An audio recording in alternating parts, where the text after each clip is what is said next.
Oh.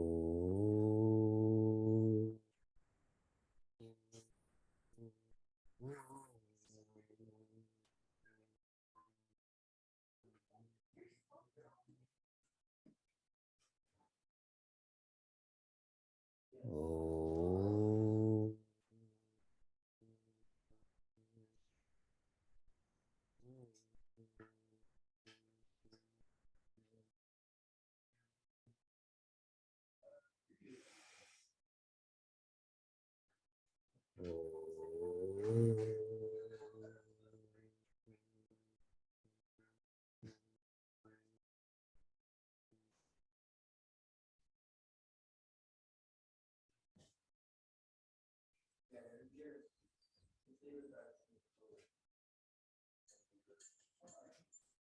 Welcome to Meaningful Mornings. Today, I complete my youth camp on learning to be natural. And we're learning to be natural through the Ramayana, taking 4 specific examples from nature, because there's lots to learn from nature. These examples are thunder is symbolic for being insecure. When one is insecure, everything is more noisy. Because I'm noisy inside, there's more noise outside. Lightning is symbolic for selfishness. Selfish people come into your life fast and they leave your life fast. And you end up feeling burned. That was the reality that I shared for most people, specifically those in high school. So what to do to come out of this cycle? Clouds. Clouds are symbolic for grounding. Thunder clouds, lightning clouds, rain clouds are low to the ground, to ground oneself, to be centered. And finally, mountains. Mountains are symbolic for enduring. As one is trying to ground themselves, to be more noble, more holistic, those who are not noble, those who are not holistic, will ridicule, will reduce, will bully. And like a mountain endures rain, one has to endure all of this negativity. Learning to be natural, this camp that we're immersed in, we've been doing the same with Meaningful Mornings for hundreds of mornings. All of you can relate to being insecure. And we try to secure ourselves with those who are selfish because they're around. We realize this doesn't work, so we start to ground ourselves. This is why we sleep early. This is why we wake up early. This is why our cameras are on and we take notes. And then as we try to do this during the day, someone says this, another person doesn't do this. One endures. If one can do this in all ways, then one will tune into their nature. The finality of learning to be natural is to be one's nature. And there's no better system to do this than the Bhagavad Gita.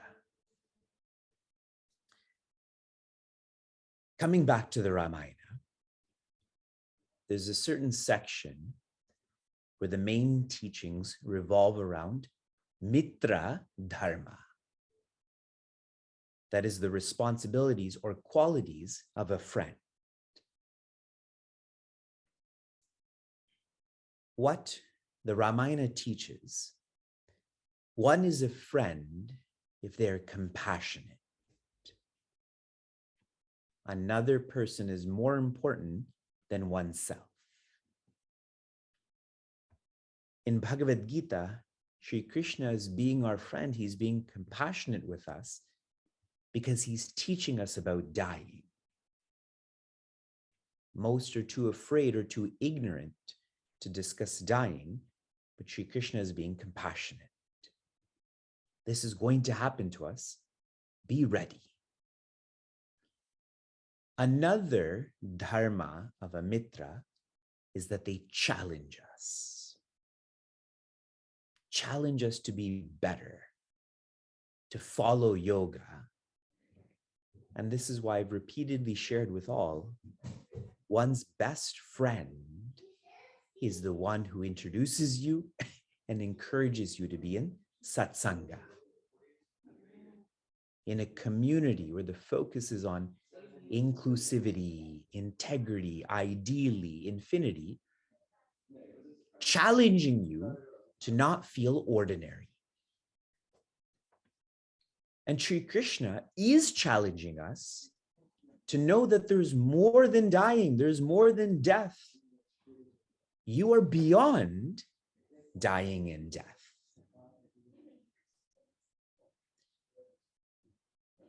This whole chapter is encouraging us to realize, as you think, so you develop. So how should you be thinking? Along the channel of Shreya. Shreya means vision, to be visionary with how you're using this opportunity that is your lifetime, your equipment. In verse 20, Sri Krishna encourages us to be deeper. In verse 21, to be higher. Those are synonymous, but we can also understand these narratives to come up with related practices. How to be deeper. Take vitamin R3.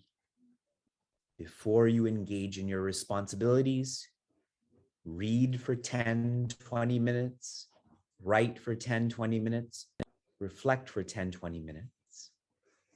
Vitamin R3 is a preventative vitamin. It prevents one from being sucked up into shallowness. Remember the mountain enduring that rain? How to be higher. Practice japa. When one in their mind or with their hands is chanting Om Ramaya Namaha, one is raising the quality of their thoughts, which triggers a reduction in the quantity of one's thoughts, which triggers a redirection in the flow of one's thoughts. This is how one can think higher. Japa is incredible because this is a universal practice. Even with reading, our younger son doesn't know how to read. And when he tries, it's awesome for his effort, and it's hilarious. So he can't engage in vitamin R3 the way you can, but japa he can, correct? It is universal, whether you can say the word Narayana or not. He just says Naina, good. Many can say Narayana, but they're thinking about money. He's thinking nine, he's saying Naina and thinking about it also. Verse 22, Sri Krishna is continuing to encourage us to think more deeply, more highly. This is a completing verse. When we recommence Bhagavad Gita next week, we will go on a yatra. You have a choice to make very definitively. Are you going to live for valuables, or are you going to live for values? And Sri Krishna will share what the consequences are of your choice. Purushassa para partha bhaktya labhyastananyaya yasyantasthani bhutani yena sarvamidam tatam. Partha, but a friendly name. He's calling Prince Arjuna by Saha Purushaha, the being, the presence that I described earlier. This is Paraha. This is the highest. This is not a new teaching to us, but sharing some of the psychology of this so we can reflect on this more.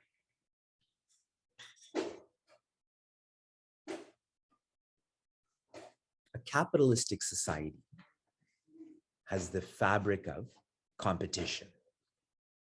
Does anyone disagree with that? No. The fabric of competition is comparisons. All day, every day, what do we do? Overtly and covertly? Compare. And that's why throughout Bhagavad Gita, Sri Krishna is using comparisons. That this is higher than this is deeper than this is longer lasting than this.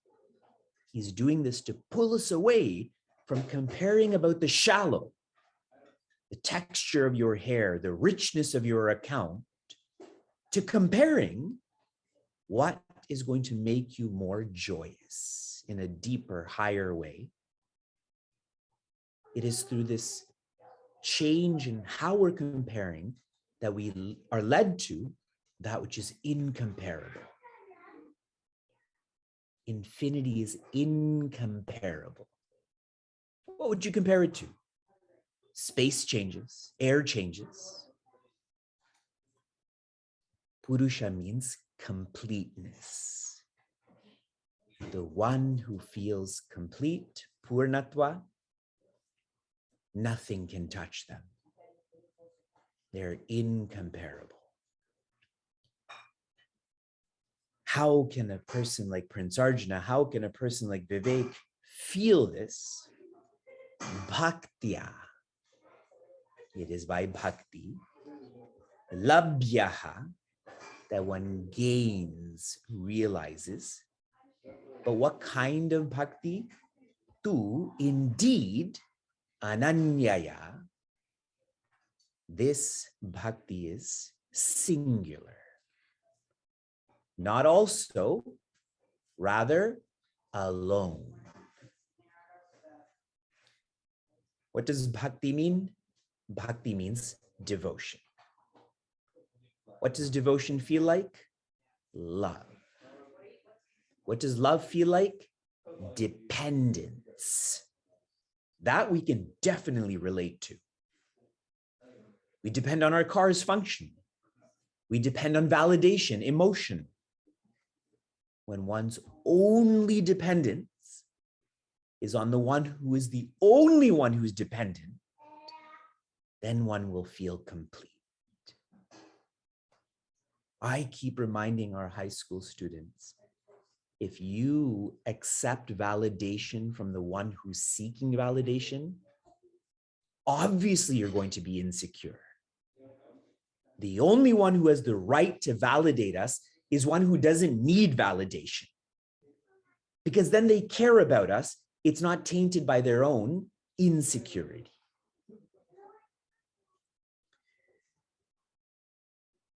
This notion of dependence involves renouncing all other dependencies. Dependence is not external. Dependence is internal. The renunciation we have to engage in is internal. You can renounce all externally and still be highly dependent internally. Correct? And the opposite also. Yasya antastani bhutani. This Purusha, this presence that is the deepest, that is the highest, antastani bhutani, is the same being presence in all.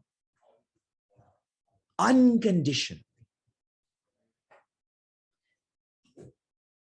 Sometimes when I interact with seekers and I share my sentiments about the environment, about our earth, then They can relate to loving humans, but to love animals, to love plants, they're unable to relate to that. The word bhuta means beings. Aren't animals beings also? Plants are beings also. So please reflect on if you have this conditioning towards what all means. Very practically, we all have the same essence, but how this essence is expressed is different. When we think of all or we think of oneness, we tend to think about this in a superficial way that everyone will have my hair length. Everyone should make decisions like me. These are just expressions. Expressions are different. Every blade of grass is different. Every flake of snow is different, but the essence is the same, yes? Plants, water. Accept that difference. That acceptance will actually help us feel this oneness. Yena sarvamidam tatam. This being, this presence is that which pervades sarvam. Sarvam is that, sarvam is this, sarvam is all sorts of directions and orientations. Now reflect logically. What is in all? Is it oxygen? Oxygen is not in stones, as an example. Is it energy? I don't think space has energy. Logically, it can only be existence. If there's existence, there's awareness. If there's awareness, there's joy. This message, these teachings are most rational. But if we're not feeling them, it is we who are illogical, irrational. So how does one become more rational logic? Through purity. Not through debating, not through being combative, not by getting more degrees. It is andakarana shuddhi. The more pure one's inner world becomes, the more this makes sense. So if you're finding these verses difficult, these feelings difficult, the message is live with more intention. Nurture more purity. From inspiration to application. Your application yesterday was to gauge how deep you've become. How many of you are happy with your growth by show of hands? How many of you are unhappy? You're evolving too slowly. I read Jignya from Alpharetta's reflection. When she joined Meaningful Mornings, she was at a 20. Now she's at a 65. She just has to get to 100. She went up by 40 points in 2 years. 2 more years, she'll be enlightened. This is cumulative. You evolve faster. The more you evolve, the more you evolve.